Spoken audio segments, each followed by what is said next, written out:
दुनिया को बदलने का कोई हथियार है तो वो है शिक्षा। टीनेज के अवध ओझा को जो लोग जानते हैं वो उससे मिलना नहीं चाहते। उसके भी आदर्श हैं अंडरवर्ल्ड के डॉन्स वगैरह वगैरह कि शिक्षा वो शेरनी का दूध है जो दहाड़ना सिखाता। क्या आपने कभी एक ख्वाब पाला? परिवार, पड़ोसी और रिश्तेदार, इनके बिना हम रह नहीं सकते और इनके साथ हम रह नहीं। हमने कहा हम पढ़ा दें। अरे बोले रहने दो, हम किसी और को व्यवस्था कर लें। मैं कहा 2-3 दिन पढ़ा देते हैं। हाँ, तो वो लड़की जो है वो मुझे आज भी हॉन्ट करती है। Welcome to Shiksha dot com. मैं हूं दीपक सिंह आपके साथ। ये वो शख्स हैं जो लगभग 15 सालों से यूपीएससी की तैयारी कर रहे स्टूडेंट्स को पढ़ाते आए हैं। इनफैक्ट ये हर साल अपने एक्सपेंसेस पर लगभग 20 बच्चों की यूपीएससी की पढ़ाई का खर्चा उठाते हैं। इनके मोटिवेशनल वीडियोस, पास्ट को समझकर हम प्रेजेंट को सुधार सकते हैं। बोलने का अलग अंदाज कि अवध वेरी टैलेंटेड और नॉलेज के कायल लाखों करोड़ों लोगों का फैन बेस इन्हें स्पेशल बनाता है। इस खास वीडियो में आइए मिलते हैं अवध ओझा सर से और जानते हैं कि कैसे शिक्षा ने इनका जीवन बदल डाला और कैसे शिक्षा के माध्यम से ये खुद बच्चों का जीवन बदल रहे हैं। अवध जी, आपको बहुत बहुत वेलकम है शिक्षा.com पर। एजुकेशन इंडस्ट्री में आप काम करते हैं। इस एजुकेशन का आपके जीवन पर क्या असर रहा? लाइफस्टाइल की अगर मैं बात करूं सबसे पहले, तो आपकी लाइफस्टाइल पे एजुकेशन ने क्या इम्पैक्ट किया है? नेल्सन मंडेला का आज ही मैं एक कोटेशन पढ़ रहा था कि अगर दुनिया को बदलने का कोई हथियार है तो वो है शिक्षा। तो लाइफस्टाइल में सबसे बड़ा फर्क ये पड़ा कि मुझे ये पता चला कि जीवन में किसी भी युद्ध को लड़ने के लिए शारीरिक और मानसिक ताकत चाहिए। तो वहां से शिक्षा की वजह से ध्यान और योग की शुरुआत हुई। कहा जाए कि टीनेज में आप अलग तरह के व्यक्तित्व होंगे। आज क्या आप पाते हैं कि आप किस तरह का व्यक्तित्व, कितना फर्क आया है दोनों अवध ओझा में? नहीं, टीनेज के अवध ओझा को जो लोग जानते हैं वो उससे मिलना नहीं चाहते। वो अवध ओझा एक ऐसा अवध ओझा है जो एक जैसा एक आम लड़का है कि सिगरेट पी रहा है, शराब पी रहा है, तो वो पढ़ने में कोई इंटरेस्ट नहीं है। उसके भी आदर्श हैं अंडरवर्ल्ड के डॉन्स वगैरह वगैरह। तो वो अवध ओझा है। फिर एक अवध ओझा जो इलाहाबाद पहुंचता है, इलाहाबाद यूनिवर्सिटी में पढ़ता है और दर्शन शास्त्र पढ़ता है और अच्छे से उपाध्याय सर की क्लास में पढ़ता है और फिर उसकी सोच का एक नया दायरा विकसित होता है। तो आज वो अवध ओझा है जो इलाहाबाद में पैदा हुआ। तो आपके इस एक्सपीरियंस से क्या आप ये कह सकते हैं कि एजुकेशन आपको सही ट्रैक पे या सही रेलवे की लाइन पे जो करियर बनाती है उस पर लेकर जाता है? बिल्कुल। एजुकेशन रेवोल्यूशनरी फोर्स है। शिक्षा का काम, अंबेडकर जी का बहुत फेमस स्टेटमेंट जो मेरे दिल में बसा हुआ है कि शिक्षा वो शेरनी का दूध है जो दहाड़ना सिखाता है। तो एजुकेशन तो शिक्षा व्यक्ति को मुक्त कर सकती है, निर्वाण दे सकती है। अब अगर मैं पर्टिकुलरली आपके एजुकेशन की बात करूं, आप लोगों को हिस्ट्री सिखाते हैं, आप लोगों को पढ़ना सिखाते हैं, आप लोगों को आगे बढ़ना सिखाते हैं, आप लोगों को भविष्य अपना संवारना सिखाते हैं। ये सब जो आप सिखाते हैं लोगों को, इसको खुद को सीखने में आपको क्या करना पड़ा, कितनी मेहनत करनी पड़ी? कि जैसे आपने कहा दर्शन शास्त्र आपने खूब पढ़ा, तो ऐसी क्या क्या आपने ज्ञान को अर्जित किया, किन किन साधनों से अर्जित किया कि आज आप इस मुकाम पे पहुंचे हैं कि आप लोगों को सिखा रहे हैं? संगत एक बहुत बड़ी भूमिका अदा करती है। तो जब मैं इलाहाबाद यूनिवर्सिटी पहुंचा तो जो सबसे पहला चेंज मेरे जीवन में आया वो थी संगत। मतलब पहले ही साल 26 लोग को मैंने देखा जिनका सिविल सर्विस में सिलेक्शन हुआ था। फिर सारे पढ़ने वाले लोग, सारे अच्छी सोच के लोग, अच्छे संस्कार के लोग। तो कुछ तो मैंने अपने सीनियरों से सीखा। फिर इलाहाबाद यूनिवर्सिटी का एटमॉस्फेयर इतना प्यारा था, यूनिवर्सिटी मेरा शिक्षा का केंद्र बन गई। फिर दर्शन शास्त्र ने मुझे अध्यात्म की तरफ मोड़ा। जब मुझे पता चला कि भारत विश्व गुरु क्यों था और क्यों बन सकता है और हम कहाँ कितनी सीमित दायरों पे बैठे हुए हैं, मन की असीम संभावनाएं हैं, तो फिर वहाँ से मैंने आध्यात्मिक राह भी पकड़ी और सबसे पहले मैं माँ निर्मला देवी जी के साथ रहा। वहाँ मैंने ध्यान शुरू किया। तो मैं ये मानता हूँ कि जो सोचने की सक्षमता है वो मेरी ओशो के साहित्य पढ़कर विकसित हुई। उसके बाद मैंने ऑटोबायोग्राफीज पढ़ने का मुझे बहुत शौक है। बायोग्राफी पढ़ने से मुझे एक सबसे बड़ी बात ये पता चली कि हर महान व्यक्ति की पृष्ठभूमि संघर्षों से भरी पड़ी थी। तो संगत, यूनिवर्सिटी, वहाँ के शिक्षक, अध्यात्म, साहित्य, इन सबका मिला जुला रूप रहा।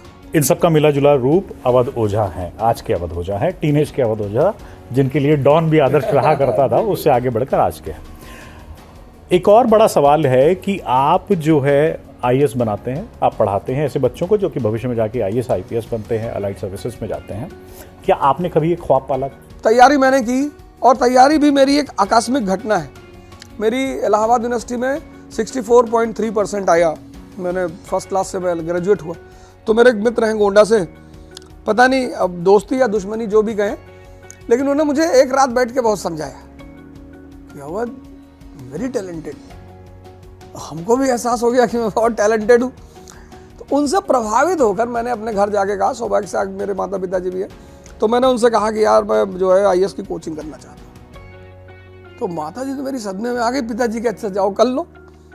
फिर मैं वाजीराम में आया, मैंने वहाँ एडमिशन लिया और वहाँ से मैंने पढ़ाई शुरू की, और 2 मेंस मैंने लिखे, बाकी मेरा कोई सिलेक्शन नहीं। जो टियर C और D कैटेगरी के शहर होते हैं, गोंडा जैसे शहर, आप जैसे बच्चे, अगर इन बच्चों को उन्हीं शहरों में पढ़ने का ऑप्शन मिलता है या फिर सीरियस स्टडीज़ करने का, फर्दर स्टडीज़ करने का ऑप्शन मिले, तो क्या लगता है कि आप जैसे लोगों के लिए जो मेंस तक पहुंचे, इंटरव्यू तक नहीं पहुंचे, क्या उन बच्चों के भविष्य और बेहतर संवर सकते हैं?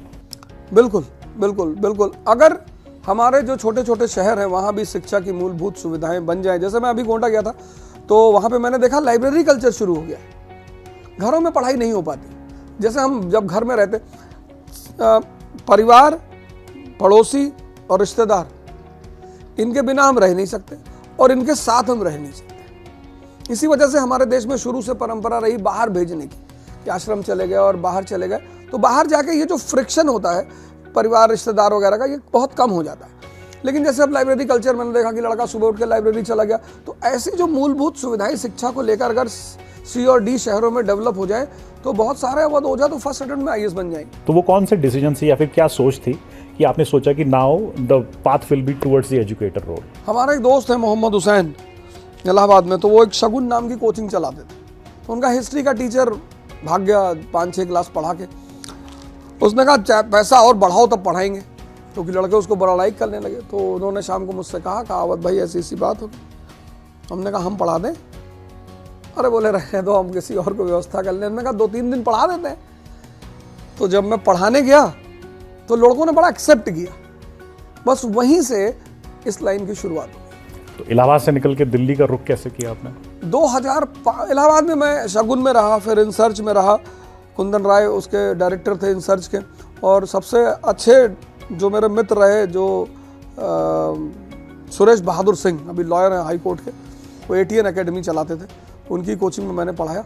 फिर 2005 में मैं दिल्ली आ गया। फिर मैंने अपनी खुद की कोचिंग खोली उष्मा हिंदी मीडियम में मुखर्जी नगर में, जो 2010 तक चली। लेकिन फिर आर्थिक कारणों से मुझे उसे बंद करना पड़ा और फिर मैं इंग्लिश मीडियम की तरफ आ गया। तो आज अगर किसी स्टूडेंट को अवध ओझा से हिस्ट्री पढ़नी है या फिर मोटिवेशनल गाइडेंस लेनी है, उसको क्या करना है? उसको वाजीराव जाना है, कहाँ जाना है, किस कोचिंग इंस्टीट्यूट पे जाना है? नहीं, अवध ओझा से 2 जगह मुलाकात हो सकती है। एक तो इकरा IAS कानपुर और पुणे, और दूसरा नेक्स्ट IAS दिल्ली। बहुत सारे सवाल हैं जो IAS की तैयारी कर रहे होते हैं, उन बच्चों के मन में होता है। कुछ सवाल ऐसे हैं जो बड़े स्पेसिफिक्स हैं और रेगुलरली आप भी सुनेंगे, जब आप भी कहेंगे कि हाँ ये सवाल आते रहते हैं आपके पास भी। उनके जवाब आज हम शिक्षा.com के माध्यम से उन बच्चों को देंगे। कुछ लोगों का सपना हमेशा बरकरार रहता है, वो UPSC क्लियर करना चाहते हैं, और अगर UPSC के अटेम्प्ट्स उनके पूरे हो जाते हैं तो शायद वो स्टेट सर्विसेज एग्जाम देना चाहते हैं या फिर कोई और उसी लेवल का सरकारी एग्जाम देना चाहते हैं।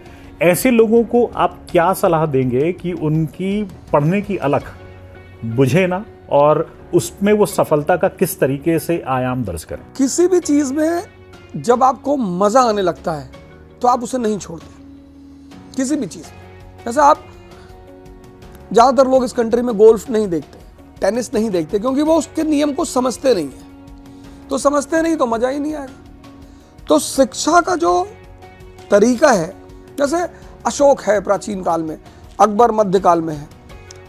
अब भारत एक विभिन्नता में अनेकता में एकता का देश है। ये बात अशोक को समझ में आती है प्राचीन काल में। जैसे आज हिंदू मुसलमान ईसाई लड़ रहे, ऐसे तब बुद्ध ब्राह्मण और जैन लड़ रहे थे। और परिवार का तनाव या देश का तनाव परिवार और देश को बर्बाद कर देगा। अशोक को यह बात समझ में आती है, तो वो धम्म की नीति का प्रतिपादन करता है, और उस नीति में वो कहता है सार वृद्धि, प्रत्येक व्यक्ति को हर धर्म की मूलभूत सिद्धांतों को जानना चाहिए। तो अब हिस्ट्री ने क्या रोल प्ले किया कि पास्ट को समझकर हम प्रेजेंट को सुधार सकते हैं, कि अगर वो सार वृद्धि के द्वारा विभिन्नतावादी भारत को एक सूत्र में बांध सकता है तो हम आज के भारत को बांध सकते हैं। अब यहीं पर पैदा होगा इंटरेस्ट। किसी भी व्यक्ति को अपनी अलग जगह रखने के लिए अपने विषय को रटना नहीं चाहिए, क्योंकि हर विषय आपको कुछ दिखाना चाहता है, आपको कुछ बताना चाहता है, कुछ ऐसा बताना चाहता है जो आपको व्यक्तिगत जीवन और प्रोफेशनल जीवन में काम आएगा। वो अप्रोच एजुकेशन का होना चाहिए। जैसे हमने देखा भारत में कि खासकर मैंने यूपी में देखा कि लोग रटने पर बहुत बल देते हैं, रटने से निराशा पैदा होती है। तो समझना, पहाड़ा सुनाओ, हाँ, तो समझना कि यार ये इस सब्जेक्ट का उद्देश्य क्या है, ये हमें क्या समझाना चाहता है, समझना। दूसरी बात अलग जगाने की सबसे बड़ी बात यह है कि आप जो जाने उसे बांटें। धन और शिक्षा में सबसे मूलभूत फर्क यही है, धन बांटने से घटता है, शिक्षा बांटने से बढ़ती है।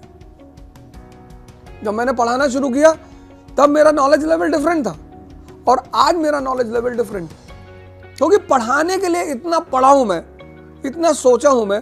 तो मुझे तब फील हुआ कि अगर मैं जो काम मैंने बाद में किया, अगर मैं तैयारी करते वक्त ही पढ़ाना शुरू कर देता तो शायद और विकास होता। तो पढ़ें, समझें और पढ़ाएं। क्या कभी दुख होता है कि अगर मैं इंटरव्यू क्लियर कर लेता, आज की अगर मैं आपकी उपलब्धियों को देखूं कि you are a successful motivational speaker, लोग आपको सुनना चाहते हैं, लोग आपकी डिमांड करते हैं, आपको क्या लगता है कि अगर वो हो जाता तो वो ज़्यादा बेहतर था या आज वाला ज़्यादा बेहतर है?